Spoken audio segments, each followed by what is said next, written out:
మీద కేటీఆర్ ఏసీబీ విచారణకు హాజరు కాకుండానే ఆయన వెనుదిరిగారు. తన న్యాయవాది సమక్షంలోనే విచారణ జరపాలని చెప్పని కేటీఆర్ కోరినప్పటికీ కూడా ఏసీబీ అధికారులు అనుమతించని నేపథ్యంలో ఆయన కొద్దిసేపు అక్కడ వారితో వాగ్వివాదం జరిపి అక్కడి నుంచి నేరుగా ఆయన తెలంగాణ భవన్కి చేరుకున్నారు. అయితే ఈ సందర్భంగా కేటీఆర్ కొన్ని కామెంట్స్ కూడా చేశారు.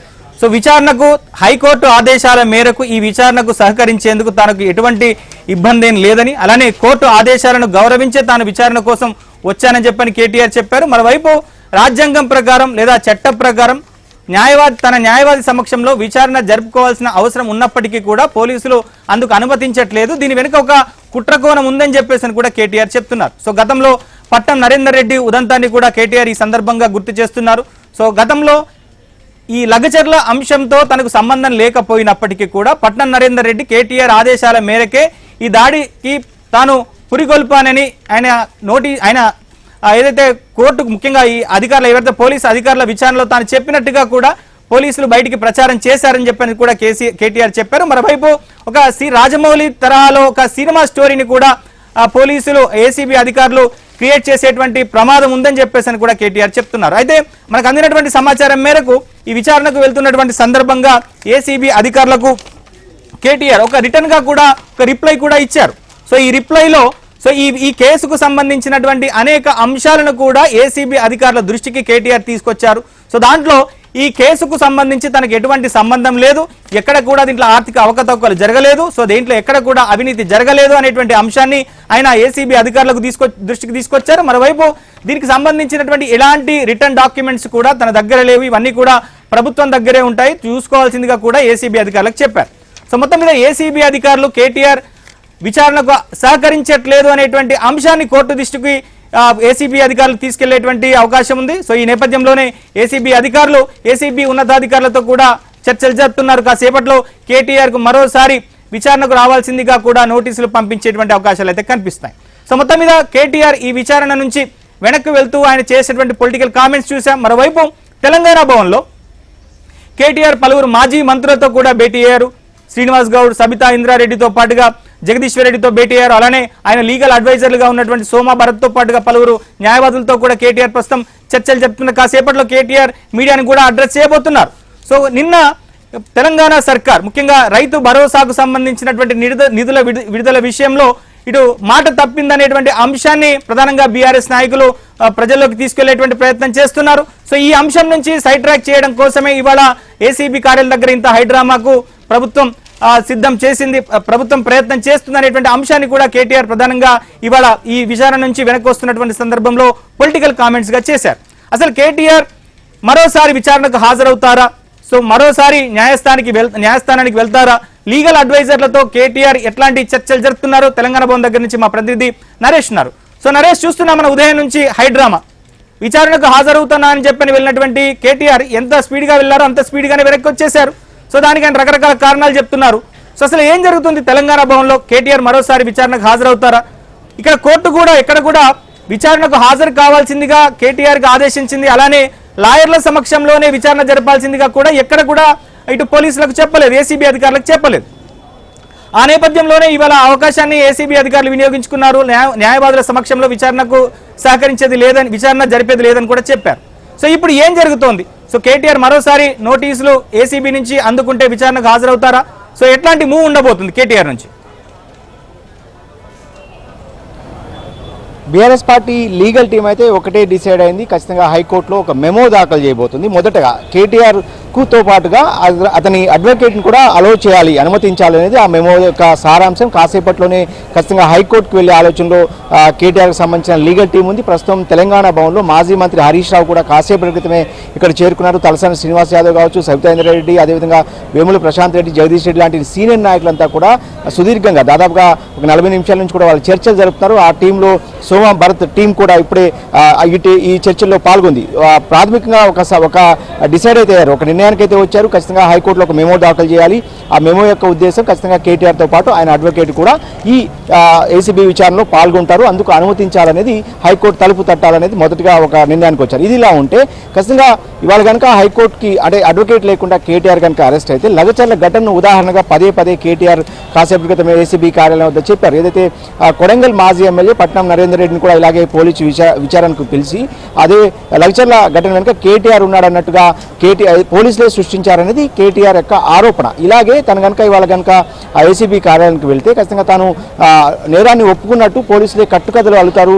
ఎస్ఎస్ రాజమౌళి కూడా సరిపోడు, అలాంటి కట్టుకథలను పోలీసులు సిద్ధం చేశారు. రేవంత్ రెడ్డి డైరెక్షన్ అనేది కొన్ని కీలకమైన పొలిటికల్ కామెంట్స్ కూడా ఏసీబీ కార్యాలయం వద్ద కేటీఆర్ చేసిన నేపథ్యంలో ఇప్పుడు సుదీర్ఘంగా చర్చలు జరుపుతున్నారు. కాసేపట్లో మీడియాతో కూడా మాట్లాడే అవకాశం ఉంది కేటీఆర్. ఇక ఇది ఇలా ఉంటే నిన్నటి నుంచి కూడా దాదాపుగా నిన్న సాయంత్రం నుంచి రాత్రి నుంచి కూడా కేటీఆర్ చాలా హోంవర్క్ చేసి ఎలాంటి ప్రశ్నలను ఏసీబీ సంధించబోతుంది, దానికి ఎలాంటి సమాధానం చెప్పాలి, తను ఎలాంటి తప్పు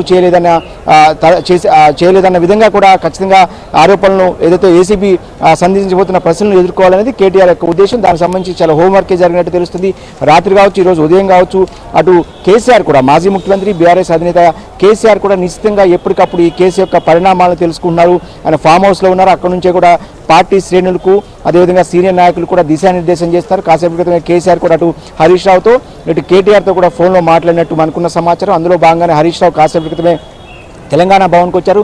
గతంలో ఇలాంటి కేసులు ఎదురైనప్పుడు ఇతర నాయకులు కావచ్చు, ఇతర వేరే వరకు కూడా ఇలాంటి కేసులు గతంలో అనేక కేసులు ఎదురవుతాయి కాబట్టి ఏసీబీ కేసులు సహజంగా ఎలాంటి పరిణామాలు ఎదుర్కొంటారు, ఎలాంటి ప్రశ్నలు సంధిస్తారు, అదేవిధంగా ఇటు నుంచి ఎలా ఓవర్కమ్ చేయాలనే దాని మీద కూడా పెద్ద స్థాయిలోనే న్యాయ నిపుణులతో సంప్రదింపులు కేసీఆర్ కూడా జరిపినట్టు తెలుస్తుంది. ఇందులో భాగంగానే కేటీఆర్ వెంట ఖచ్చితంగా అడ్వకేట్ను పంపించమని అటు న్యాయ నిపుణులు ఇచ్చిన సలహా మేరకు ఆయన అడ్వకేట్ని తీసుకుని వెళ్ళారు. అయితే ఏసీబీ మాత్రం ఒకటే చెప్తుంది, కేటీఆర్ ఒక్కడనే విచారణకు పిలిస్తే అడ్వకేట్ని తీసుకురావడం సరైంది కాదు అనేది అటు ఏసీబీ చెప్తున్న నేపథ్యంలో ఇటువైపు ఏసీబీ కూడా ఖచ్చితంగా కౌంటర్ దాఖలు చేసే అవకాశం కనిపిస్తుంది. ఎందుకంటే హైకోర్టు ఒకటి చెప్పింది, కేటీఆర్ తుది తీర్పు ఇచ్చే వరకు కేటీఆర్ని అరెస్ట్ చేయవద్దు, అదే సమయంలో కేటీఆర్ కూడా విచారణకు సహకరించాలనేది హైకోర్టు చెప్పిన సారాంశం ఏదైతే తీర్పు. సో దీన్ని కేటీఆర్ ఉల్లంఘించారు. హైకోర్టు చెప్పినట్టు కేటీఆర్ విచారణకు సహకరించట్లేదని చెప్పి అటు ఏసీబీ కూడా ఖచ్చితంగా హైకోర్టుకు వెళ్ళే అవకాశం ఉన్న నేపథ్యంలో దానికి కౌంటర్గా కూడా ఎలాంటి కౌంటర్ను రెడీ చేయాలనేది అనే దాని మీద ప్రస్తుతం మల్లగులాలు పడుతున్నారు. అదేవిధంగా బీఆర్ఎస్ పార్టీ వాళ్ళ ఒక ఏదైతే నిరసనలు కూడా పిలుపునిచ్చింది. దాని రైతు భరోసా 15,000 ఇస్తానన్న కాంగ్రెస్ ప్రభుత్వం 12,000 ఇస్తుంది కాబట్టి దానికి సంబంధించి రైతులతో పాటు అన్ని నియోజకవర్గాల్లో రాష్ట్ర వ్యాప్తంగా నిరసనలు చేయాలనేది ఇవాళ బీఆర్ఎస్ ఇచ్చిన పిలుపు. స్వయంగా నిన్న కేటీఆర్ ఈ పిలుపునిచ్చారు. సో దీన్ని సైడ్ ట్రాక్ పట్టించేందుకు, ఎందుకంటే రైతుల్లో పెద్ద ఎత్తున తీవ్రమైన వ్యతిరేకత వస్తుంది, దాన్ని సైడ్ ట్రాక్ పట్టించేదానికే తనను అరెస్ట్ చేస్తున్నారు, తనను విచారణకు పిలిచి హైడ్రామాను క్రియేట్ చేస్తారనేది స్వయంగా కేటీఆర్ చెప్పిన పరిస్థితి. ఏసీబీ కార్యాలయం వద్ద మీడియాతో మాట్లాడుతూ కొన్ని రోజులు అల్లు అర్జున్ ఎపిసోడ్ నడిపించారు, ప్రస్తుతం కేటీఆర్ ఎపిసోడ్ అంటే తన ఎపిసోడ్ను నడిపిస్తున్నారు. ఇదంతా కూడా ఉద్దేశపూర్వకంగానే జరుగుతుంది, ముఖ్యమంత్రి రేవంత్ రెడ్డి డైరెక్షన్లోనే జరుగుతుందని కూడా కేటీఆర్ ఆరోపించారు. అదేవిధంగా అక్కడ పోలీసు అధికారులు తన వాహనాన్ని ఆపి స్వయంగా చాలాసేపు ఫోన్లో ఎవరితో అంటే ఫోన్లో మాట్లాడుతున్న పోలీసు అధికారులు ఖచ్చితంగా ప్రభుత్వ పెద్దలతోనే పోలీసులు ఏదైతే ఏసీబీ అధికారులు తన వాహనం ముందే నిలబడి అటు ప్రభుత్వ పెద్దలతో మాట్లాడుతున్నారు, వారి డైరెక్షన్లోనే నడుస్తున్నారు అనేది కూడా కేటీఆర్ ఆరోపించిన నేపథ్యంలో కొంత పొలిటికల్ టర్న్ కూడా ఈ కేసు తీసుకుంది. ఇప్పటికే పెద్ద ఎత్తున అటు అధికార పార్టీ ఇటు బీఆర్ఎస్ పార్టీకి సంబంధించిన ఆరోపణలు ప్రత్యారోపణలు నడుస్తున్న నేపథ్యంలో కేటీఆర్ ఖచ్చితంగా న్యాయస్థానాల మీద గౌరవం ఉంది. తాను కేసు విచారణకు ఎదుర్కొంటుంటే అది కావాలనే ఏసీబీ అధికారులు ఇదంతా కూడా చేస్తున్నారనేది కేటీఆర్ చెప్తున్న పరిస్థితి. ఏదేమైనప్పుడు కూడా బీఆర్ఎస్ పార్టీ ఒక నిర్ణయానికైతే వచ్చింది. హైకోర్టులో ఒక మెమో దాఖలు చేసి ఖచ్చితంగా హైకోర్టు అనుమతి పొందిన తర్వాతనే విచారణకు హాజరు కావాలని ఒక నిర్ణయానికి వచ్చారు. ఇంకా రేపు ఈడీ విచారణ కూడా ఉంది. వాస్తవానికి సోమా భారత్ కాసేపు క్రితం మీడియాతో మాట్లాడుతూ ఒక మాట చెప్పారు, ఖచ్చితంగా రేపు కూడా ఈడీ విచారణకు సైతం ఖచ్చితంగా అడ్వకేట్తోనే వెళ్తాము, ఒకవేళ అడ్వకేట్ని కనుక అనుమతించకపోతే కోర్టులోనే తెలుసుకుంటాం, అంటే ఖచ్చితంగా కోర్టులో ఏం చేయాలో అది చేస్తామని కూడా ఆయన మాట్లాడటం యొక్క ఉద్దేశం. ఖచ్చితంగా హైకోర్టులో ఒక మెమో దాఖలు చేయడానికైతే ప్రిపరేషన్ జరుగుతుంది. తెలంగాణ భవన్లో లీగల్ టీం కావచ్చు, అటు సీనియర్ నాయకులు కావచ్చు, మాజీ మంత్రి హరీష్ రావు కావచ్చు, కేటీఆర్ కావచ్చు, వీళ్ళంతా కూడా ప్రస్తుతం సమాలోచనలు జరుపుతున్నారు. హైకోర్టును ఈరోజే తట్టే అవకాశం కనిపిస్తుంది. ఒకవేళ హైకోర్టు కనుక తనకు అడ్వకేట్ను తీసుకెళ్లే అనుమతినిస్తే కనుక మీరు చెప్పినట్టు ఇందాక ఒక మాట కూడా బీఆర్ఎస్ నాయకులు చెప్తున్నారు, గతంలో అనేక మంది నాయకులు అంతకుముందు అనేక మంది రాజకీయ నాయకులు ఇలాంటి కేసులు ఎదురైనప్పుడు తమ అడ్వకేట్లను తీసుకుని విచారణకు వెళ్ళడం సర్వసాధారణమే. అలాంటిది ఎందుకు ఏసీబీ అధికారులు హైకోర్టును అడ్వకేట్ను అనుమతించట్లేదు అంటే దీని వెనుక దురుద్దేశం ఉంది కాబట్టి అడ్వకేట్ను అనుమతించడం లేదనేది బీఆర్ఎస్ ఆరోపణగా ఉంది. ఇక ఏసీబీ కాసేపట్లోనే దీని మీద అంటే లిఖితపూర్వకంగా అంటే కేటీఆర్ వాస్తవానికి ఈరోజు ఏం చెప్పదలుచుకున్నారో దాన్ని అంతా కూడా ఒక లేఖ రూపంలో రాసి ఏసీబీ ఉన్నతాధికారి మాజిద్ ఖాన్ కూడా అందించారు. మాజిద్ ఖాన్ కూడా రిసీవ్డ్ అంటూ అంటే ఎక్నాలజ్మెంట్ కూడా తాను రిసీవ్ చేసుకున్నట్టు స్వయంగా సంతకం చేసి కేటీఆర్కి ఇచ్చిన పరిస్థితి. సో ఈ నేపథ్యంలోనే ఈరోజు విచారణకు తాను హాజరైనట్లే భావిస్తున్నట్లు కేటీఆర్ చెప్తున్నారు. కానీ అటువైపు హాజరయ్యాడా లేదా అనేది కూడా ఏసీబీ చెప్పాల్సి ఉంటుంది. ఈరోజు కేటీఆర్ విచారణ ముగిసిందా, హాజరైనట్టా కానట్టా అనేది మాత్రం అటు ఏసీబీ చెప్పాల్సి ఉంటుంది. కానీ బీఆర్ఎస్ వర్గాలు స్వయంగా కేటీఆర్ మాత్రం చెప్తున్నారు తాను విచారణకు ఈరోజు హాజరైనట్టే, తను ఏసీబీ ముందు ఏదైతే చెప్పదలుచుకున్నానో దాన్ని లేఖ రూపంలో అందించాను కాబట్టి అదే తన స్టేట్మెంట్గా కూడా భావించాల్సి ఉంటుంది అనేది కూడా బీఆర్ఎస్ వర్గాలు అటు కేటీఆర్ చెప్తున్న మాట. ఏదైనప్పుడు కూడా ఖచ్చితంగా ఈరోజైతే హైకోర్టులో ఒక మేమో అయితే కేటీఆర్ దాఖలు చేయబోతున్నారు.